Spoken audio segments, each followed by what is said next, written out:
I was thinking about the pub experience, the pub ritual itself, in my memory, it's always been a place where me and my father have got a little bit closer. The pub ritual tends to allow us to be a little bit more open with one another than we'd normally be. You know, I found out things about my dad that I didn't know before by being in a pub. There's something about that ritual that kind of allows that.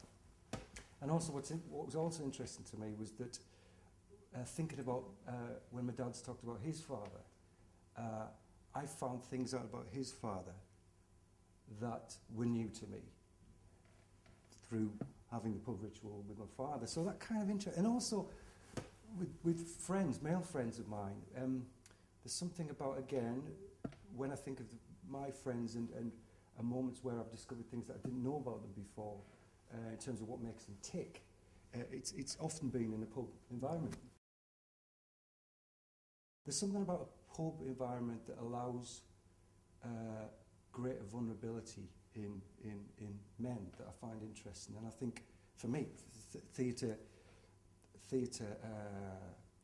it becomes exciting when it's about vulnerability, because that's when we're almost human, you know. So that's kind of was the starting point, really. We're looking to have non-actors, if you like, working with us in a fully collaborative way on the piece. What I mean by fully collaborative is that they've not only kind of guided me during, as inspiration, me and Roger as inspiration for the writing of the piece, in that they're all older fathers, they're all fathers of children that are now grown up. And I haven't got any children, and Roger's got a wee little boy. So he's kind of at the beginning of things, really.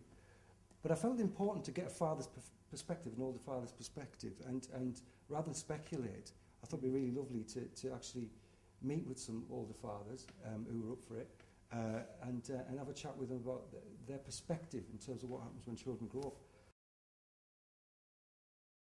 We were saying, how do we get them to open up? And we're thinking, yeah, how do we get them to replicate that experience, which is being very open, in like they are in a pub environment, and to speak about vulnerability and about difficult, maybe emotional subjects that they would speak about if they were in a pub and if they knew each other well. And in a way that's non-exploitative. Yes, exactly. And then, of course, we hit on it, well, why not just take them to a pub? So those first few meetings were in a pub. I have a son who is now 5, and I think most of the gentlemen there are probably half a generation older than I am. And their children, when the children were mentioned, seemed to be of university kind of age.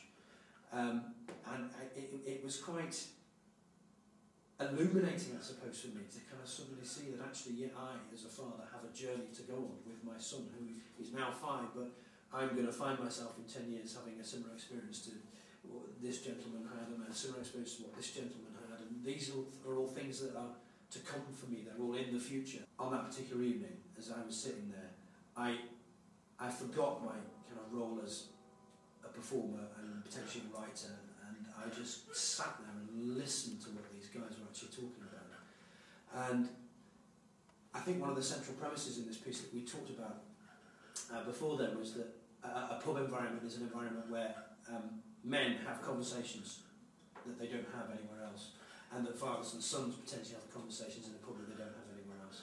And I suddenly found myself listening to a kind of conversation that I'd never really heard before. Certainly not the kind of conversations that I've ever had with my father. And I just sat there kind of slightly gobsmacked that these gentlemen were being open enough, I suppose, to share all these experiences with me.